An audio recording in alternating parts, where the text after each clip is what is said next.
lives on. Lang. Hello, everybody, and welcome to our series COVID-19, The Virus Lives On, where we have regular discussions on what's going on with COVID-19 and the vaccines and all of that fun jazz. Well, it's not fun, it's just jazz, I guess.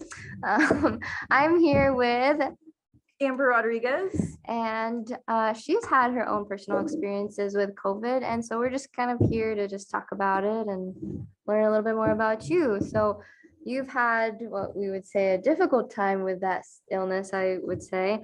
And how old were you?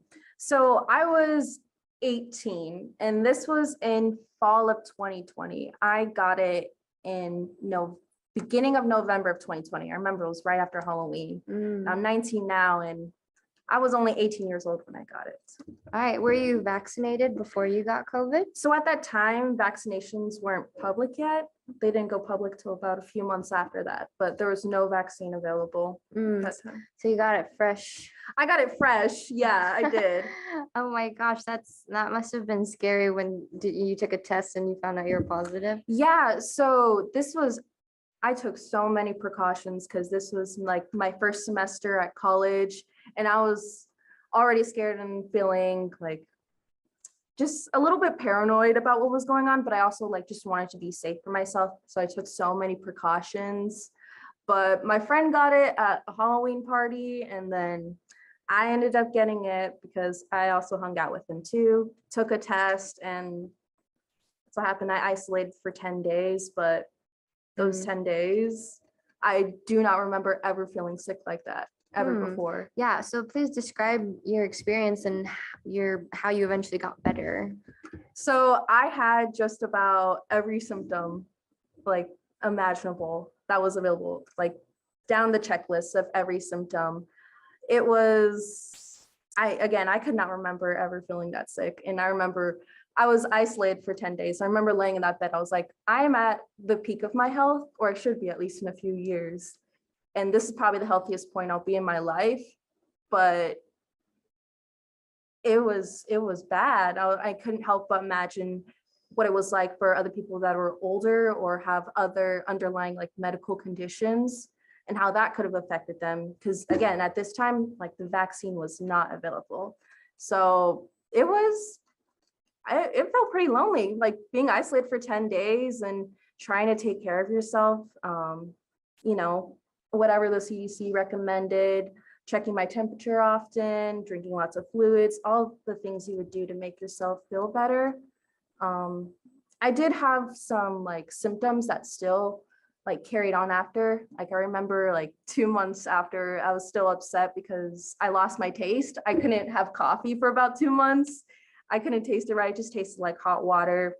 My sense of smell is still a little weird, and about a year and a half later, but I had every symptom imaginable, and the body aches were probably the worst. And at the same time, I was still trying to do my classes in bed and do my virtual Zooms. It was, I'd be like, computer off. it was really hard to keep up with that and my mental health and school at the same time. It was really hard being a university student at the same time. Yeah, so you are a testament that even young people can get COVID. Even young people can get COVID. And again, throughout the entire time, I was thinking, I'm at the peak of my health. I should be good. I should be okay. But no, COVID is serious.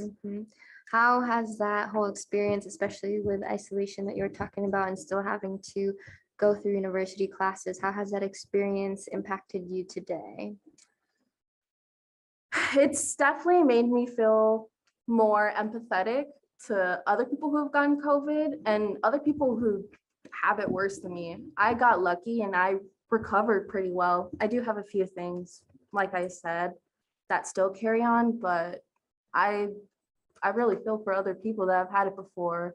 And I think it's even more important because the booster is available now for younger children. I think it's even more important that even young people get the vaccine as well, because they could have it bad too. You could be perfectly healthy and COVID can still happen to you. How was your family during that time when you had COVID?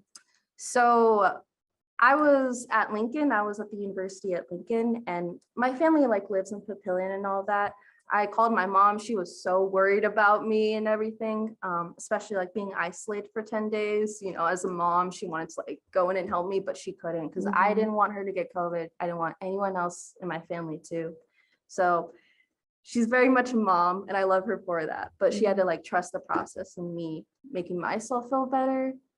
And then I also wanted to make sure that she was healthy too, along with my other family. So I had to distance myself for that time.